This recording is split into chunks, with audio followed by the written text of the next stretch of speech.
When I say the word Christmas, what comes to your mind? What is it that you picture? We often have this idealized view about Christmas in our mind's eye. The perfect Christmas, we often imagine. It's at home with bright lights and beautiful decorations, and there's a stocking hanging on the mantle. There's huge presents under the Christmas tree, and they're wrapped in this immaculate paper with these soft ribbons. And each gift is the perfect gift for the person who it's for. The dining table has this fancy cloth on it, and we've got the good silverware out, and there's this huge steaming roast dinner. And everyone in the family is there. And they're laughing and they're singing and smiling, and everyone is getting along with each other. Now, we form these pictures because we cherry pick all of the good memories from our past and we mash them all together into this false picture of Christmas. And then in addition to that, we get bombarded with social media posts and photos in magazines and ads on the TV showing these mouth-watering food and the latest barbecue gadget or outdoor furniture. The thing that will make your Christmas perfect. But underneath this thin veneer of the perfect Christmas is reality.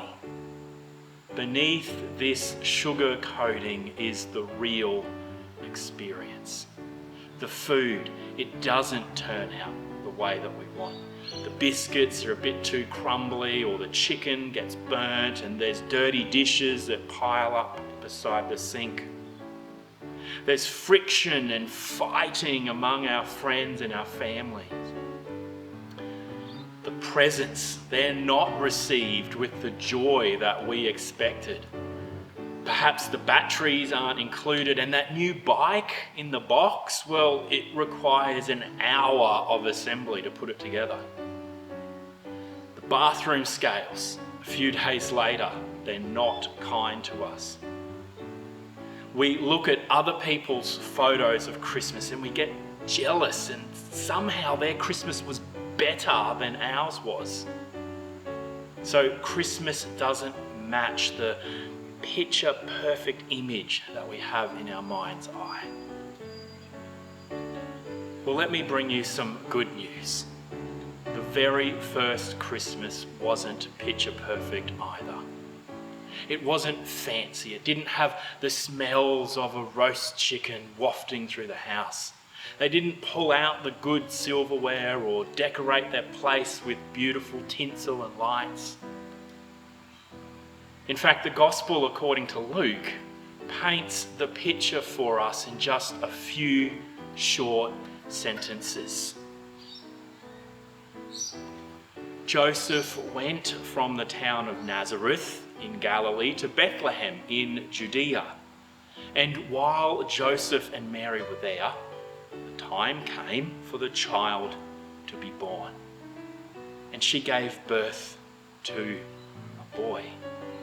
And she wrapped him in large strips of cloth, and then she placed him in a manger.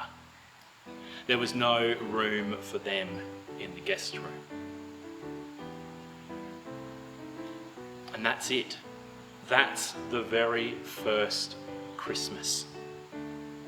They weren't at home where they were comfortable, but they were in this strange and busy village called Bethlehem.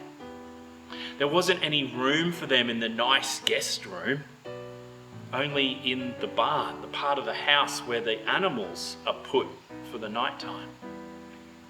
There wasn't a smell of roast chicken, but rather the smell of animal droppings. There's no decorations except for a simple manger, a feed trough, and just strips of cloth. We're not told of any family or friends. There's just these strange shepherds who come barging in for a gawk after Mary's labour. So the very first Christmas was messy, smelly, unexpected, and simple. See, God doesn't care about picture perfect. God doesn't care about our idealized aspirations. God cares about the reality of your life. God cares about the mess, your failed dreams, the tensions in your family, the stinky smells in your life. And God comes right into the middle of this big, fat mess that we call our life. And that's what Christmas is truly about. God comes to be with you, where you are, right now, in the reality of your life. We don't have to wait for our life to be picture perfect before God comes. He chooses to come now, how we are, how it is. And whenever God comes, he can't help but to comfort and to help and to heal you. The angel says, I bring good news that will cause great joy, and it's for all people. Today, in the town of David, a Saviour has been born to you. See, this baby wrapped in cloths is the King of the universe. He's your Saviour, and he's born to you today. All we're asked to do is to respond to this good news and to believe it. We don't need the picture perfect life. We don't need the picture perfect Christmas.